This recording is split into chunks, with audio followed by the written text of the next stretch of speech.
Episode की starting में ये चैन ने उसी डिसाइपल का कॉलर पकड़ा होता है तो वो बताता है कि ये सब क्यूहाओ ने किया है। उसने तुम्हें फेंगिन स्टेज पे फिर से चैलेंज दिया लेकिन तुम नहीं थे, इसीलिए उसने ग्रैंडपा और हुआ को परेशान किया। तो मैं बता दूं कि क्यूहाओ वही डिसाइपल है जिसे ये चैन ने बहुत पीटा था रेनियांग पीक का, और बाकी सभी डिसाइपल ये चैन पे अटैक करने के लिए आ गए थे उस टाइम। तो ये चैन पूछता है कि वो लोग अभी कहाँ हैं? तो वो बताता है कि वो फेंगिन स्टेज पे हैं, जो क्यूहाओ के साथ एक छोटा-सा बच्चा था, वो हुआ से आज बैटल करने वाला है। और ये चैन गुस्से में बोलता है कि मैं किसी को नहीं छोड़ूँगा। तो गाइस, ये पार्ट कुछ चैप्टर बोरिंग हैं, तो मैं इनको जल्दी से एक्सप्लेन कर दूँगा, इसीलिए काफ़ी चीज़ें मिस कर दूँगा, वो फालतू की हैं। तो हमें फिर दिखाया जाता है कि हुआ और वो दूसरा बच्चा दोनों लड़ाई कर रहे होते हैं, और हुआ हार रहा होता है क्योंकि वो बच्चा थोड़ा-सा स्ट्रॉन्ग होता है, तो वो पीट रहा होता है। और वो बच्चा बोलता है कि तुम भी कचरे हो और तुम्हारा वो भाई ये चैन भी कचरा है, और उसके बाद उसे बहुत बुरी तरह मार रहा होता है। तभी बीच में ये चैन आ जाता है और उसे रोक लेता है अटैक करने से, क्योंकि बहुत ज़्यादा डैमेज कर चुका होता है, बहुत घायल कर दिया हुआ को। और ये चैन थोड़ा इमोशनल हो जाता है और बोलता है कि आखिर तुम फाइट क्यों कर रहे थे जबकि तुम लड़ नहीं सकते। तो हुआ बोलता है कि उसने ग्रैंडपा और शियाओ यांग को पकड़ रखा था और आपको भी बेकार कचरा बोल रहा था, इसीलिए मैं जैसे रहा नहीं गया और मैं फाइट करने लगा। तभी क्यूहाओ ये चैन पे अटैक कर दे है, तो बीच में मोटा फैटी आके उसे रोक लेता है और ये चैन को बचा लेता है। और फैटी बोलता है कि मुझे माफ़ करना लेट होने के लिए। तो ये चैन बोलता है कि कोई बात नहीं, हुआ का ध्यान रखो, और बोलता है कि अभी मुझे उसे किल करना है।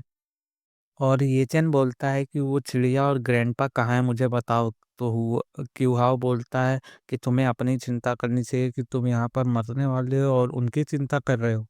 और ये चैन फिर उसकी तरफ बढ़ते हुए बोलता है कि अगर तुम नहीं बताओगे तो मैं तुम्हें तब तक पीटूंगा।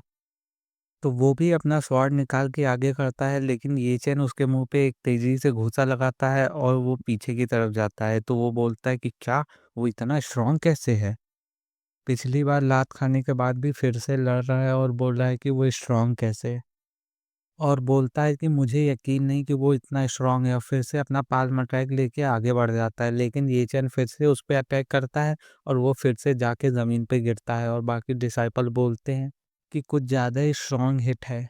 और ये चैन फिर आगे बढ़ते हुए बोलता है कि मुझे बताओ वो लोग कहाँ हैं? तो वो बोलता है कि उन सबको मैंने मार दिया है, और ज़ोरों से हँसने लगता है। तो ये चैन उसका टाँग पकड़ता है और बोलता है कि अभी भी नहीं कहोगे? और फिर इधर से उधर उसे पटकने लगता है। और क्यूहाओ की हालत पंचर हो जाती है। उसके बाद उठने के बाद बोलता है कि ये चैन अब तो तुम पक्का मरने वाले हो, और हमें दिखाया जाता है कि वो एक हेवनली लाइटनिंग टलिस्मान यूज़ कर रहा है जिससे बिजली बहुत तेज़ी से गिरती है। बाकी डिसाइपल बात कर रहे होते हैं कि हेवनली थंडर टलिस्मैन तो फॉरबिडन सेक्ट में यूज करना, क्या वो डरता नहीं है पनिश होने से? तो वो बोलता है कि अरे वैसे भी वो क्यूआई फैमिली से शिनजियांग प्रोविंस में, और वो क्यों डरेगा इतनी बड़ी फैमिली से होके? तुम्हें क्या लगता है ये लोग कुछ बिगाड़ भी पाएंगे उसका? तभी ये चैन को दिखाया जाता है फायर से पूरा लिपटा हुआ होता है, और उसके ऊपर के कपड़े जल गए होते हैं और बाकी नीचे के बचे होते हैं, और थंडर टलिस्मैन से भी बच गया होता है। और क्यूहाओ बोलता है कि इम्पॉसिबल, आखिर ये मरा क्यों नहीं? और बोलता है कि अगर बच गया है तो मैं ही इसे मारूंगा, और अटैक करने के लिए आगे बढ़ जाता है। लेकिन ये चैन अपनी फास्ट स्पीड का इस्तेमाल करता है और अपने हाथ से उसका मुंह पकड़ के ज़मीन पे गिरा देता है, और उसके बाद फिर अपना फायर पावर यूज़ करता है और बोलता है कि कहोगे या नहीं, या फिर मुंह तोड़ दूं। और वो चिल्ला रहा होता है। फिर एचएन रुक जाता है और बोलता है कि बताओगे कि नहीं? तो वो बोलता है कि मैं नहीं बताऊँगा चाहे कुछ भी हो जाए।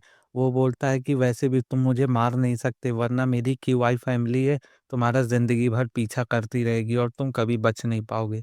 तभी एचएन बोलता है ठीक है, और अपने फायर से उसके ऊपर अटैक करने लगता है और बोलता है कि मुझे बताओ वो लोग कहाँ हैं? और पूरा अपना प्रेशर रिलीज़ कर रहा होता है। तभी ऊपर से एक एल्डर आते हैं और बोलते हैं कि बच्चे अपना हाथ हटाओ उसके ऊपर से।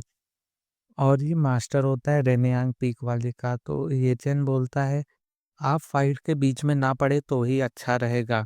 तो वो बोलता है कि क्या तुम्हें लिंग्यू नहीं चाहिए? वही शूलिंग की बात कर रहा है। तो बोलता है कि क्या वो इतना बड़ा क्राइम कमिट कर सकती है? तो एल्डर बोलते हैं कि कौन सा बड़ा क्राइम किया, मैं भी तो जानना चाहूँगा कौन सा इसने क्राइम किया। तो ये चैन बोलता है कि पहला क्राइम आप हेवनली थंडर टलिस्मैन का यूज़ नहीं कर सकते, उसने किया। आप किसी स्पिरिट एनिमल को हर्ट नहीं कर सकते, उसने किया। तीसरा, आप किसी एल्डर पे अटैक नहीं कर सकते, उसने ये भी किया। और इन तीनों में से एक ही क्राइम काफ़ी है किसी को पनिशमेंट देने के लिए। और रीचेन बोलता है, क्या तुम्हें कुछ स्पिरिट स्टोन चाहिए? तो एल्डर बोलता है कि क्या तुम जानते भी हो कि वो की फैमिली की आइडेंटिटी? और ये चैन ज़ोरों से हँसने लगता है और बोलता है कि क्या तुम उसकी फैमिली का नाम लेके मुझे सप्रेस करना चाहते हो? तो एल्डर बोलता है, तो क्या? और हैंग्यू सेक्ट में उसे हैंग्यू सेक्ट के अंदर के रूल के अंदर रहना चाहिए, और हेवन के अगर किंग ने भी पनिशमेंट की होती तो भी उसे सेक्ट के अंदर की ही सज़ा मिलती। और बोलता है कि आखिर क्या है रूल सेक्ट के? तो एल्डर बोलते हैं कि तो तुम्हें क्या चाहिए? तो बोलते हैं कि ग्रैंडपा को वापस करो और साथ ही साथ मुझे कुछ स्पिरिट स्टोन चाहिए, तब शायद मैं इस कचरे की लाइफ को छोड़ दूँ। और ये चैन बोलता है कि 1 लाख स्पिरिट स्टोन दो। तो बाकी बच्चे बोलते हैं कि 1 लाख स्पिरिट स्टोन, इतना तो मैं अपने ज़िंदगी भर में भी नहीं देख पाऊँगा।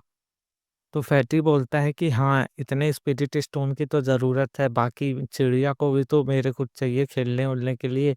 तो बाकी बच्चे बोलते हैं कि अरे मोटे, तेरा मुँह तो कुछ ज़्यादा ही चलता है। और बाकी डिसाइपल अपने में खुशफुसा रहे होते हैं कि क्या ईगल के दाँत भी होते हैं? तो बोलता है कि पता नहीं, शायद उसका कुत्ता हो कोई। तो बाकी एल्डर वो सुन के एकदम गुस्सा हो रहा होता है और उन डिसाइपल से बोलता है कि तुम सब मरना चाहते हो क्या? तो वो सब शांत हो जाते हैं एकदम। और एल्डर ये चैन से बोलते हैं कि ये चैन जो तुमने आज किया है उसका परिणाम तुम्हें आगे ज़रूर भुगतना होगा। तो ये चैन बोलता है कि परिणाम? तुम दूसरों इंसानों पे चढ़ सकते हो और दूसरा इंसान तुम पे चढ़ जाए, तो ये गलत है? जिस इंसान ने मुझ पर पहले हमला किया, अब मेरे से हारने के बाद मुझे धमकी देगा? और इसी के साथ ये चैप्टर खत्म हो जाता है। बाकी वीडियो पसंद आए तो चैनल को सब्सक्राइब करना ना भूलें।